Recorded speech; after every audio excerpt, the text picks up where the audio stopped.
তিনি ডাক্তার হবেন, ইঞ্জিনিয়ার হবেন, রাষ্ট্রপতি হবেন, সেনাপ্রধান হবে, কিন্তু তিনি দুর্নীতি করবেন না, মিথ্যা বলবেন না, হারাম খাবেন না, জেনা করবেন না, ব্যভিচার করবেন না, সৎ রাষ্ট্রপতি, সৎ প্রধানমন্ত্রী, সৎ সেনাপ্রধান, সৎ বিচারপতি হয়ে গোটা রাষ্ট্রকে তারা চালাবে। আজকের শিশুদের এই শিক্ষার সময় যদি এই ফাউন্ডেশন নির্মাণে এই বাংলাদেশ আমার সামনে বসা আছে, গোটা বাংলাদেশ এখানে বসা, আমরা যদি আপসহীন অকুত ভয় রাজনীতি দলীয় স্বার্থের ঊর্ধ্বে একটু সিরিয়াস পদক্ষেপ না নিতে পারি, আমরা জাতির কাছে, আমার সন্তানের কাছে, প্রজন্মের কাছে আমরা দায়ী থেকে যাব। একটা সভ্যতা, একটা রাষ্ট্র, একটা জাতি, একটা সংস্কৃতি বিনির্মাণের জন্য, নীতি নির্ধারণের জন্য প্রথম সিদ্ধান্ত নিতে গেলে প্রশ্ন করতে হয়, জানতে হয় যে আমি কে, আমার পরিচয় কি, কার জন্য এই নীতি নির্ধারণ করছি।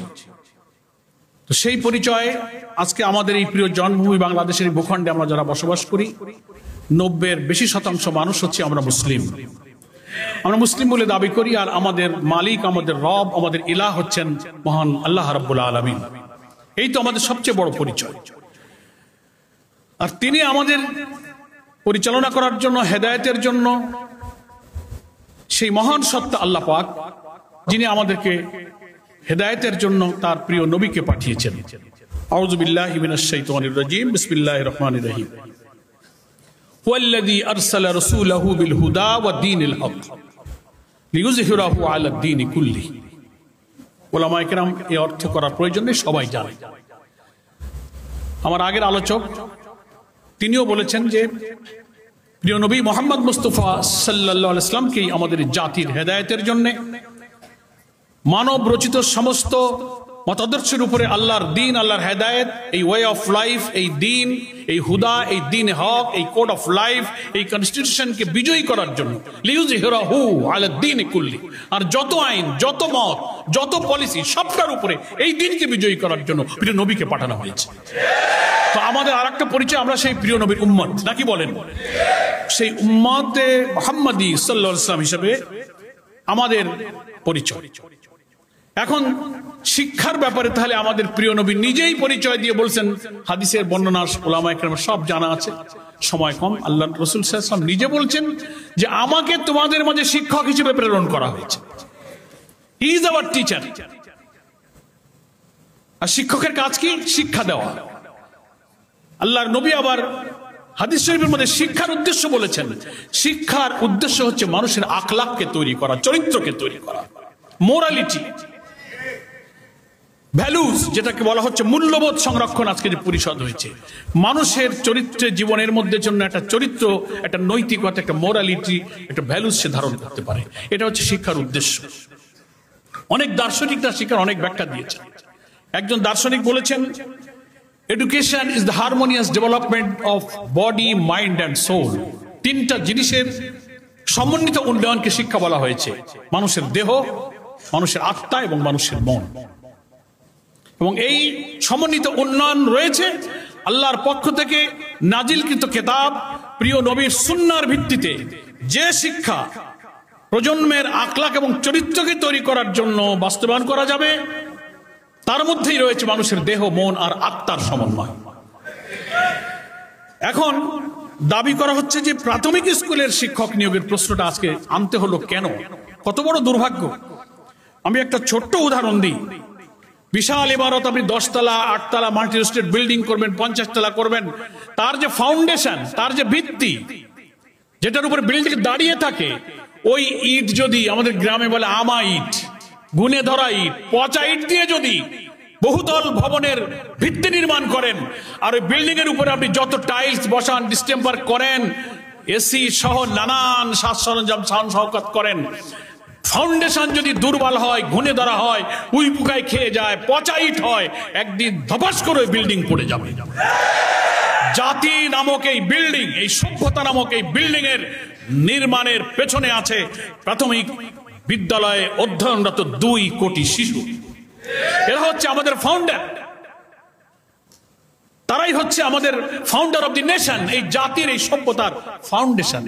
এখন সেই ভিত্তিকে নষ্ট করার জন্য আপনি বিজাতীয় শিক্ষা, ওয়েস্টার্ন কালচার, সেকুলারিজম আর নানান কথার নামে আপনি ইনক্লুসিভ বলবেন, রেইনবো বলবেন, প্লুরালিজম বলবেন, এই সমস্ত শব্দের মারপ্যাচের আড়ালে মানুষকে যৌনতা শেখাবেন, সমকামিতা শেখাবেন।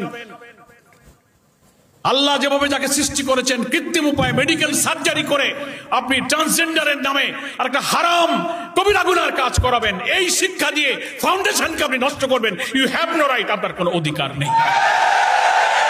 সুধীবৃন্দ, আমি তাই পরিষ্কার সংক্ষেপে বলতে চাই, একটি সমাজ, সভ্যতা, রাষ্ট্র বিনির্মাণের প্রয়োজনে আমাদের জাতির ভবিষ্যৎ যারা আগামী দিনে রাষ্ট্রপতি, প্রধান বিচারপতি, সেনাপ্রধান, প্রধানমন্ত্রী, পার্লামেন্ট মেম্বার, সচিবালয়, DC, SP, UNO, every key point of our state, রাষ্ট্রের প্রতিটি গুরুত্বপূর্ণ যন্ত্রে যারা দায়িত্ব পালন করবে তারা হচ্ছে আজকের শিশু।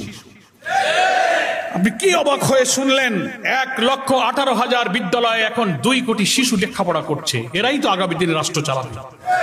এর মাথায় যদি যৌনতা ঢুকিয়ে দেন, সমকামিতা ঢুকিয়ে দেন, অশ্লীলতা ঢুকিয়ে দেন, আমার জাতীয় সভ্যতা, সংস্কৃতি, জাতিসত্তা, মূল্যবোধ বিরোধী চেতনা এখনই যদি ঢুকিয়ে দেন, তো এই সভ্যতা একদিন ধপাস করে পড়ে চুরমার হয়ে যাবে, এই সভ্যতা থাকবে না। পশ্চিমা দুনিয়া চাচ্ছে মুসলিম ঐতিহ্যবাহী যুগ যুগ ধরে সে আল্লাহর প্রিয় নবী খোলাফায়ে রাশিদিনের এবং আমাদের মুসলিম শাসকদের গড়ে তোলা তিলে তিলে অনেক শাহাদাত, রক্তের বিনিময়ে ঐচিত্র্যের এবং সভ্যতার বিশাল ইমারত যেন ধসে পড়ে যায়, দাঁড়িয়ে থাকতে না পারে। এটা হচ্ছে সেই পশ্চিমাদের একটি ষড়যন্ত্র। আমার সংক্ষেপ কথা হলো, আজকের এই জাতীয় মূল্যবোধ সংরক্ষণ পরিষদের যে প্রতিপাদ্য বিষয় নিয়ে সেমিনার, এটা অত্যন্ত সময়োপযোগী, যথার্থ এবং যৌক্তিক। অবিলম্বে আজকে প্রবন্ধকার সরকারের সাবেক সচিব যদি একটু আশ্বস্ত করেছেন যে প্রজ্ঞাপনটা জারি করা হয়েছিল সেটা উজ্জ্বল করার জন্য আইন মন্ত্রণালয় বিবেচনাধীন আছে।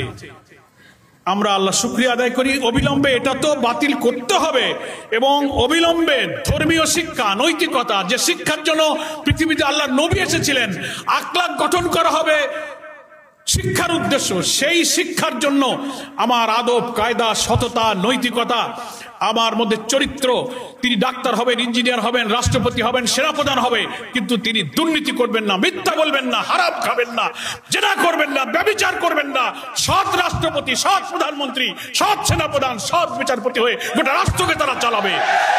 আজকের শিশুদের এই শিক্ষার সময় যদি এই ফাউন্ডেশন নির্মাণে এই বাংলাদেশ আমার সামনে বসা আছে, গোটা বাংলাদেশ এখানে বসা, আমরা যদি আপসহীন, অকুত ভয়, রাজনীতি, দলীয় স্বার্থের ঊর্ধ্বে একটু সিরিয়াস পদক্ষেপ না নিতে পারি, আমরা জাতির কাছে, আমার সন্তানের কাছে, প্রজন্মের কাছে আমরা দায়ী থেকে যাব। আমি আজকের এই উদ্যোক্তাদেরকে ধন্যবাদ জানিয়ে বাংলাদেশ জামাত ইসলামীর পক্ষ থেকে এই আন্দোলনে সর্বাত্মক সহযোগিতার অঙ্গীকার ব্যক্ত করে আমার বক্তব্য শেষ করছি। আল্লাহ হাফেজ। বাংলাদেশ জিন্দাবাদ। জাযাকাল্লাহ আহসানাল জাযা। আমরা আমাদের সভ্যতার পাহারাদারের জন্য একসাথে থাকবো ইনশাআল্লাহ। বাংলাদেশে বিদেশি কোনো এজেন্ডা বাস্তবায়ন হতে আমরা দেব না ইনশাআল্লাহ। এই বাংলাদেশে যারা পশ্চিমা এজেন্ডা বাস্তবায়ন করতে চাইবেন তাদের বিরুদ্ধে প্রয়োজন হলে একটা যুদ্ধ হবে ইনশাআল্লাহ। এই মানচিত্রের বিরুদ্ধে ষড়যন্ত্র হলে আমরা ঐক্যবদ্ধভাবে সজাগ থাকবো ইনশাআল্লাহ।